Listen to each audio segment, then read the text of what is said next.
ఢిల్లీలో కాంగ్రెస్ చీఫ్ మల్లికార్జున ఖర్గేను కలిశారు వైఎస్ షర్మిల. ఏ బాధ్యతలు ఇచ్చినా చేస్తానని ఖర్గేకి చెప్పినట్లుగా తెలిపారు. ఇక నిన్న వైఎస్ఆర్టీపీ పార్టీని కాంగ్రెస్ లో విలీనం చేశారు షర్మిల. పార్టీ ఎలాంటి బాధ్యతలు అప్పగించినా కూడా చేస్తానన్నారు. 2-3 రోజుల్లో అన్ని అంశాలపై క్లారిటీ వస్తుందన్నారు.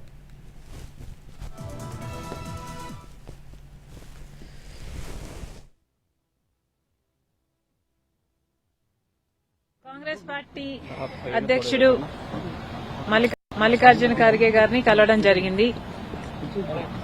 నిన్న కాంగ్రెస్ పార్టీలో చేరిన సందర్భంగా ఆయన గారిని కలిశాము. పార్టీ ఏ బాధ్యత అప్పచెప్పినా నమ్మకంగా చేస్తానని నా వంతుగా రాజశేఖర రెడ్డి బిడ్డ ఆయన ఆశీస్సులు తీసుకోవడానికి ఇక్కడికి రావడం జరిగింది. Thank you.